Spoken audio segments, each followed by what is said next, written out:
प्रादेशिक समाचार एकांश भोपाल से प्रस्तुत है सिंगरौली जिले की चिट्ठी। आलेख अमित द्विवेदी। वाचक स्वर संयुक्ता बनर्जी। सिंगरौली जिले की जनपद पंचायत चितरंगी के सभागार में पिछले दिनों हितग्राही मूलक योजनाओं के लिए जागरूकता कार्यशाला आयोजित की गई। कार्यशाला में जिला कलेक्टर ने जिले में चल रही हितग्राही मूलक योजनाओं के क्रियान्वयन के संबंध में लोगों को अवगत कराया। कलेक्टर ने कहा कि दिसंबर वर्ष 2023 तक हर घर में नल कनेक्शन के माध्यम से शुद्ध पेयजल पहुंचाया जाएगा। पंचायतों में जल प्रदाय के लिए कार्य संचालित है।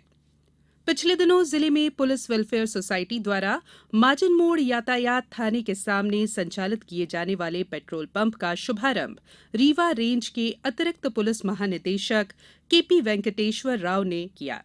पुलिस वेलफेयर सोसाइटी द्वारा संचालित पेट्रोल पंप पर गुणवत्तापूर्ण डीजल और पेट्रोल मिलेगा। सिंगरौली जिले में 5 मार्च तक वृक्षारोपण महाअभियान आयोजित किया जा रहा है। अभियान की तैयारियों के लिए जिला कलेक्ट्रेट सभागार में एक बैठक हुई। बैठक में कलेक्टर ने कहा कि अंकुर अभियान के तहत शासकीय विभागों, नागरिकों, समुदायों और स्वैच्छिक संगठनों के सहयोग से 1 मार्च से वृक्षारोपण कराया जाना है। उन्होंने कहा कि वृक्षारोपण को जन आंदोलन बनाने के लिए आप सबकी भागीदारी जरूरी है।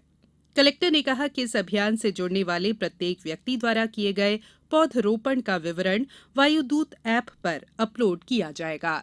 पिछले दिनों सिंगरौली में एनटीपीसी विद्युत उत्पादन दिवस आयोजित किया गया। गौरतलब है कि 13 फरवरी 1982 को सिंगरौली एनटीपीसी द्वारा विद्युत उत्पादन की शुरुआत की गई थी और देश ऊर्जा आत्मनिर्भरता के क्षेत्र में अग्रसर हुआ था। इस उपलब्धि के अवसर पर सिंगरौली प्लांट परिसर के मदर प्लांट और फ्लैगशिप स्टेशन में आयोजित विद्युत उत्पादन दिवस समारोह में CMD NTPC limited Gurdeep Singh ने कहा कि एनटीपीसी की 4 दशक की ऊर्जा उपलब्धि ऊर्जा क्षेत्र देश समाज के लिए गर्व का विषय है। उन्होंने बताया कि विद्युत उत्पादन के क्षेत्र में सभी एनटीपीसी इकाइयों के बीच पहला स्थान और अखिल भारतीय स्तर पर गौरवशाली दूसरा स्थान हासिल किया है। पिछले दिनों सिंगरौली जिले के बरगवा सरई को नगर परिषद बनाने की अधिसूचना जारी की गई। इस बारे में 7 फरवरी को मध्यप्रदेश राजपत्र असाधारण प्राधिकार से अधिसूचना प्रकाशित कर दी गई है। गौरतलब है कि दोनों ही क्षेत्र को नगर पंचायत परिषद बनाए जाने की मांग काफी समय से की जा रही थी।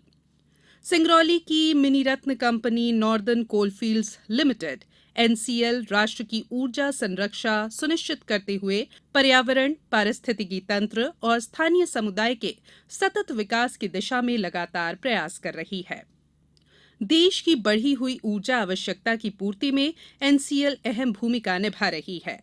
देश की ऊर्जा आत्मनिर्भरता के लिए कंपनी द्वारा वर्ष 2023-24 तक 130 मिलियन टन विद्युत उत्पादन करना प्रस्तावित है। इसके लिए निगाही परियोजना का विस्तार किया जा रहा है। पिछले दिनों विस्तार के कारण आसपास के लगभग 10 किलोमीटर के बफर जोन में पर्यावरण और पारिस्थितिकी तंत्र पर खनन गतिविधियों के प्रभाव का वैज्ञानिक आकलन किया जा रहा है। इसके लिए आईआईटी, आईएसएम धनबाद की मदद ली जा रही है। सिंगरौली जिले की मोरवा पुलिस ने नशे के कारोबार में लिप्त 2 लोगों को पकड़ा है। उनके पास से लाखों रुपए की हीरोइन बरामद की गई है। पुलिस के अनुसार नशे के कारोबार के तार सीधे पड़ोसी राज्य से जुड़े हैं, जहां से भारी मात्रा में मादक पदार्थों की तस्करी की जा रही है। सिंगरौली जिले में अब सर्दी का असर लगभग समाप्त होने को है। पिछले पखवाड़े जहां जिले में तेज सर्दी का असर रहा, वहीं अब दिन और रात के तापमान में धीरे धीरे बढ़ोतरी होने लगी है। दिन भर धूप खिली रहने से गुलाबी सर्दी का एहसास बना हुआ है। जिले की चिट्ठी समाप्त हुई।